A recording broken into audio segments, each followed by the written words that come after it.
Gatherings around the country are pushing to change the relationship between police and community. Part of that is an event in Roxbury on Father's Day, a rally supporting a father's community agenda with a peace walk from Nubian Square to Malcolm X Park. It's being hosted by Lookin Solutions for Humanity, or GLO. To tell us about the effort is one of the organizers, Clifton Braithwaite. Thank you very much for being with us, Clifton. Oh, thank you as always, Chris, for inviting us on the show when we have topics that are very close to our heart in our community, local, national, and information that you give to the people. I appreciate you for having us on again. Thank you. And we appreciate you sharing that with us as well. Clifton, of course, we're all well aware of all of the protests around the country, what has sparked them, and what does that mean through the lens of Father's Day? Okay. On the lens of Father's Day, GLO was developed and put together with my good friends, Eric Rainey and Rob Bennett. Reason why we got together, looking on the local and national and world news, Black Lives Matter, one thing that we realized, it was a silent voice of men of color. We're the #1 attacked, besides our counterparts, our women, that police brutality has touched us for decades. So what we did is collectively think that for us to have our allies and the women all over voicing their opinion on behalf of us, we believe it's time for our men to step up to the plate, just like Minister Farrakhan did back in the days when we went to DC. It's about mobilizing the men and saying we have a voice, but if we're the #1 attacked by police brutality and the digressions that go on in the United States towards us, we decided to speak up. So we're not just marching to be marching, we have a platform. One of the platforms that we're asking and demanding on, that they do have other citizen groups, but we want to have a father's citizen police group where we do directly speak to the officers on a monthly or quarterly. And the reason why for that, if there's problems in our community, us as men must step up to the plate. There's a theory that we believe that it's great to have allies, it's great to have people speaking on behalf of you, but you must stand up because we deal with this on a daily basis. So that's how GLO came about. And it's just that on one aspect or one front. This is going to be an organization where we come to collectively and we run campaigns. So legislation-wise, a lot of people don't understand. In college, trades, or GED programs, people that have queries cannot get federal funding to go to college. So we want to bring that back before and change that rule and change that law. Housing. There's men with queries in bad credit. They can't get into housing. So we want to attack that aspect where it's unfair. It's unfair for everybody in housing. But there's a group of population of men of color who don't get the access or don't have the access to get proper housing.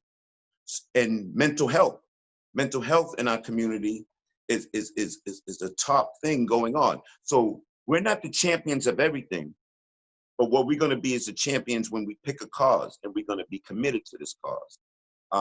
Like I said, just to review and recap, one, we want a father civilian police review board where we talk to them on a monthly basis. That's not too hard. We already have these conversations. Friends and business partners and colleagues such as Supreme Richardson, who's going to speak about FIN. And FIN is a Fathers in Need group. They have worked already on some legislation. So we're not, at GLO, we're not trying to reinvent the wheel.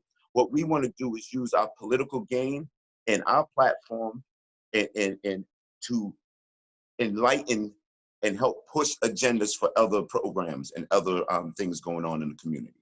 So I want to come back to what you said people are going through on a daily basis, because there are a limited number of acts of extreme brutality that get a lot of coverage in the news, but the figures from Boston show a lot of black people in the city, and I imagine mostly males, are being stopped by police. And what's going on with that? We really have to work together as a community. We have gone a long way here in Boston, but this has to be a national problem. What's happening when you say about police brutality and the measures on their training, it's funny in our community, in communities across the nation, the same officer who arrests somebody in a white neighborhood that has a gun, that has a weapon, that's really doing something, murdered somebody, doesn't get killed, doesn't get beat down, but someone who has a pack of cigarettes or had a driving infraction is murdered. So I don't think it's the practices of the office. I think there's no accountability. There's no accountability when they do something. And I'm not going to say every officer is racist, but the system itself is racist on the fact that how now, because of media, because of iPhones, because of the technology, more people are starting to see what we're really dealing with on a daily basis. This is nothing new to us in our community. So that's why, as men of color, I've worked with every agency, from LBG community to battered women and children, to the NAACP, to cooking, to mental health.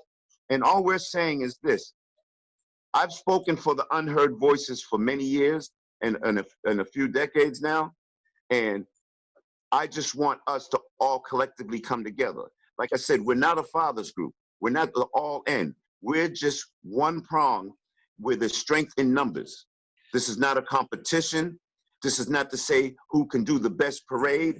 I just want to motivate people in our community because we need to step up. If we're the #1 targeted black and brown men and people of color. I really don't like that black and brown thing, to be honest with you, because I'm Spanish and I'm Black American, right? And you don't know who I am till I speak. So I like to just keep it people of color.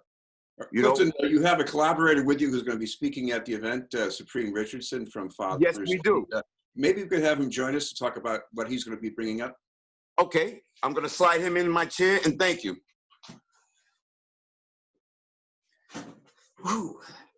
Peace, blessings, everyone. Good to see How are you? I'm doing fine. Good to see you again, Supreme. Tell me a little bit about the agenda you're going to be speaking on. Well, I'm going to be representing an organization that I co-founded with Charles B. Green III. It's called FIN, and that stands for Fathers in Need. This organization is a 501c4 established to give fathers voices. We noticed in prior times how fathers were treated in probate court. So we decided to do a analysis and collect data around the actual authority of a father, the actual position of a father, the actual say of a father, and so forth, so on. And then when we got to federal law describing the description of family, we found out that that 5-letter word was not in there. Father was not there. Everything else is there but father. And when we looked at that, and when we talk about interpreting laws, we've eliminated the father in having any power or any position. And I understand that gave us the understanding of why probate court was practicing the way they practice. So we moved towards putting the word father in the definition of family. And that's one of the things that we're pushing that legislation makes happen. Now, in that course, it's a very big spectrum. When you talk about humanity, people's lives, positions, titles, and so forth, so on, it's a large spectrum. It's almost like looking through a crystal with a flashlight on the other end. It shows the truth about that crystal, that one crystal that holds so much in it. And how do you, get the spectrum to be right is the key to this. So one of the things that we also said is that fathers should have more voice in community and in the communities that they reside in the community they serve, and so forth. They should be able to engage that. So yeah, I agree with the fathers when we were talking about this issue around the police and community issues and stuff like that.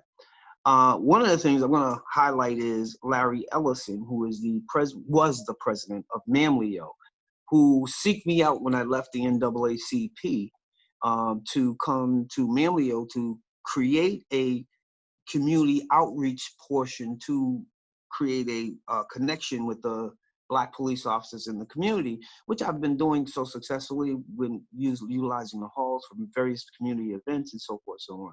So I want to, highlight the fact that he saw that, some of the efforts that I was doing is needed here in their union hall to bring the community closer to get more understanding. And by me doing that, I got an understanding of the police. I mean, there are good police and there are bad police, just like there are good people and there are bad people. And we associate the bad ones with everyone, and that's not true. In Boston, we're different from any police department. We're different from, and I'm not a police officer, and trust me, I'm not co-signing the police department because there are things that do need to be corrected and addressed. And I know there's going to be a focus on systems, but we should also, I have only a little bit of time here, Supreme, but we should remind our viewers if they want to take part in this event on Sunday, the time and the place where they should go. Yes, sir. Yeah, the time is at 10 a.m. 10 a.m. We're gathering on the heart of Nubian Square, right across from B2. Then after the speeching, after the prayers, at 10:45, we're going to start marching to Malcolm X Park.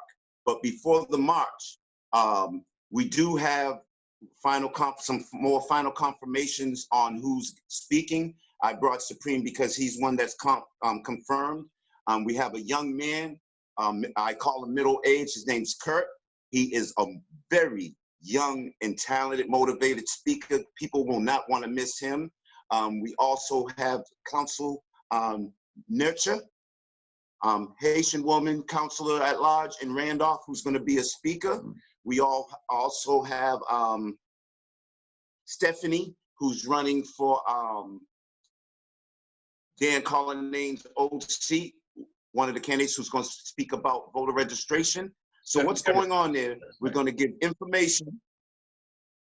We're going to give information on what our platform is and what we're standing for to change things at the legislation and get a bill for fathers. We're going to continue to fight with Finn. Second, what we're going to do is also ask for, and first of all, the fathers group to be one-on-one with the police officers, citizens group with the police officers. And we're going to take a moment of silence, 8:46, to recognize all who have been dealt with police brutality.